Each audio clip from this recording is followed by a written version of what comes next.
Good morning, good afternoon, good evening, traders from across the globe, and welcome to the 1542nd edition of Short-Term Trading Live with Oscar. Good evening, traders. This video, well, I'll have to be kind of quiet this evening. I'm filming from my New York digs, but there are some people sleeping around me, so this video is being filmed on Monday Night for Trading Tuesday. That is November 8th, 2016, and the most important part of this video tonight will be this. Please make sure you go out and vote. Place your vote. I don't care who you're going to vote for. Get up, get out, go vote. Vote today, okay?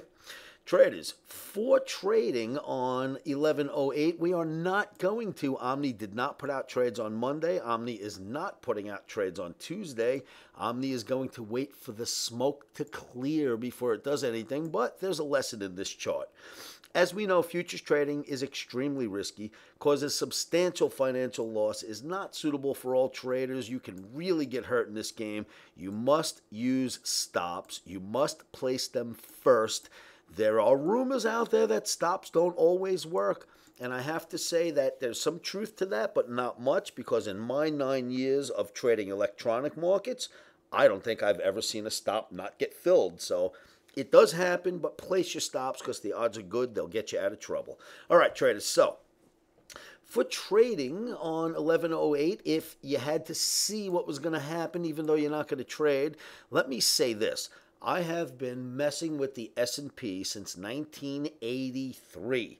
Then it turned into the E-mini S&P many moons later, and I have been messing with it since the day it became the E-mini S&P. Analyzing trading, I've got a lot of experience with the E-mini S&P. And let me tell you, my experience tells me to tell you this. Gaps almost always get filled in your E-mini S&P. Unlike other markets, the E-mini S&P does not usually have gaps. It is very rare. And if you do get a gap, it is very, very, very, very rare that the gap does not get filled. So we have a gap right here, and basically that gap was from this. We had what I called, last week I was joking around with the Hildebeest, right? And then we found out that she might be being investigated again because of Wiener's emails on his laptop, and down we went. Boom, boom, boom, boom, boom. Then Sunday night, just a couple of days ago, news came out that her emails look pretty clean, and we left a gap and exploded and took off. And I am here to say almost all gaps in the E-mini S&P get filled. Now, what does that mean? First of all, let's just take a little stroll down this chart. Do you see any other gaps anywhere? That is clearly a gap. Do you see any other gaps anywhere on this chart as we go around looking? No gaps, no gaps, no gaps, none. Right? It's a very rare occasion that you get gaps in the E-mini S&P. And we'll continue to look. Let's go back a little bit. Let's see what we can find back here just a little. And there is a gap right here. Look at this one. So nice little gap right here, and here is what I am trying to explain to you, and it is absolutely true, and you'll see it in a moment. This gap right here did take place, a little gap, but look what happened, and follow me on this. The market opened, rallied, dropped, settled, opened the next day with a gap. That leaves this little box right here, the gap. The market went down, but turned around immediately the next day, filled the gap. Then it continued to go down further. But the gap was filled almost immediately. Let's go back and see if there's anything else that we can find.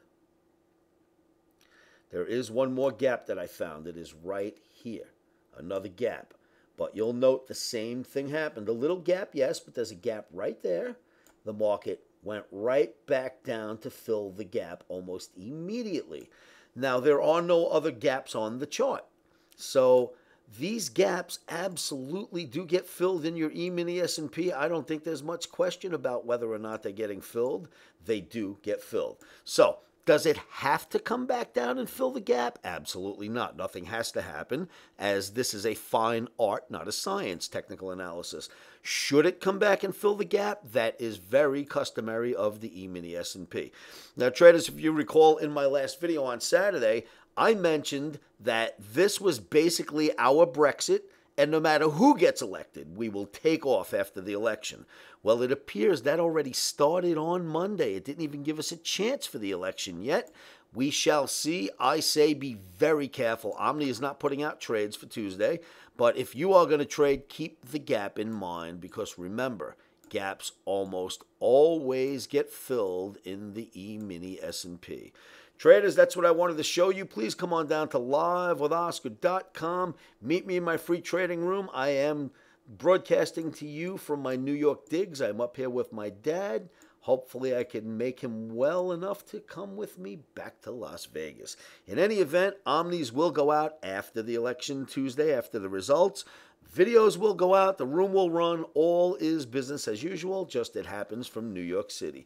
Traders, remember the gap. Remember, keep your powder dry. There'll be many days to trade. The day of a presidential election is probably not the best one. Gun to my head, we go higher, but let's see what's going to happen with this crazy gap.